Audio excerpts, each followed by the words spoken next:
역대상 27장 1절에서 34절 말씀 가운데 32절에서 34절 말씀을 함께 읽습니다.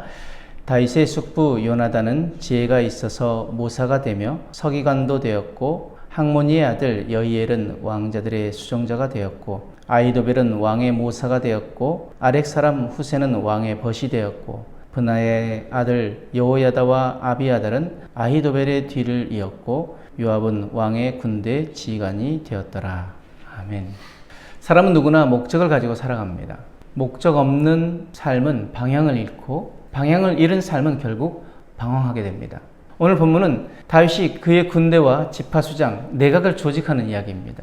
얼핏 보면 성전과는 무관한 듯 보이지만 이 모든 조직과 일들은 하나님의 성전을 위한 준비였습니다.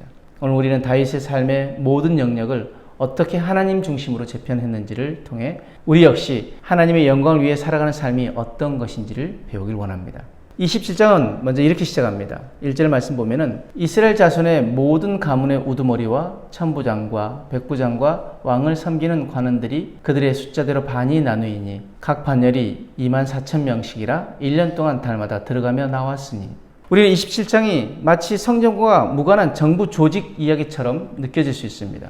하지만 28장부터 다시 성전 이야기가 이어지는 것을 보면 오늘 본문도 성전 건축이라는 큰 그림 안에서 이해되어야 합니다. 다윗은 모든 국가 조직을 성전 건축과 연결시켰습니다. 그의 중심에는 하나님을 향한 경외함과 성전을 위한 열정이 있었고, 그는 나라의 행정과 군사, 재정까지도 그 목적 아래 두었습니다. 우리의 삶도 마찬가지입니다. 직장, 가정, 학교, 사회, 이 모든 삶의 자리는 겉으로는 세속적일지 몰라도 하나님을 향한 분명한 목적을 가지고 살아간다면 모든 것이 다윗의 성전 건축의 일처럼 귀한 것이 되어집니다. 우리가 하나님을 영화롭게 하려는 마음으로 일한다면 우리의 작은 일상도 거룩한 일이 되어집니다. 고린도전서 10장 31절 말씀에 그런즉 너희가 먹든지 마시든지 무엇을 하든지 다 하나님의 영광을 위하여 하라 라고 말씀합니다.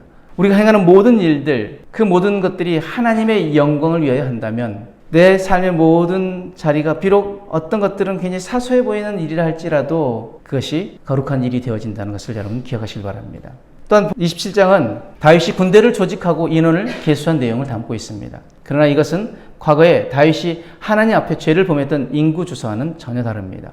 23절 말씀 보면은 이스라엘 사람의 20세 이하의 수요는 다윗이 조사하지 아니하였으니 이는 여호와께서 전에 말씀하시기를 이스라엘 사람을 하늘의 별같이 많게 하리라 하셨음이라. 21장에서는 다윗이 자신의 힘을 자랑하려는 교만으로 인구 조사를 했고 그것은 큰 죄가 되었습니다. 그러나 27장에서는 다윗이 겸손히 하나님의 말씀을 따라 인원을 조직하고 20세 미만은 아예 세지도 않았습니다. 믿음과 경외함으로 겸손한 자세로 조직을 꾸린 것입니다. 겉모양 같았습니다. 둘 다 인구조사를 한 일입니다. 그러나 결정적인 차이는 바로 그 목적이었습니다. 하나는 자기 과시를 위한 일이었고 또 다른 하나는 하나님의 성전을 위한 준비였습니다. 같은 행동도 목적에 따라 죄가 될 수도 있고 영광이 될 수도 있는 것입니다.